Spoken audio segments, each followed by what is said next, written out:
నువ్వేలే నీలో కాన నేను సగమల్లే మిగిలానము.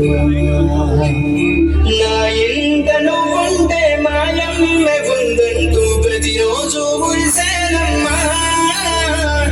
ఏ జన్మలో పాపమే నేను చేశాను, ఈ శిక్షే వేసావమ్మా.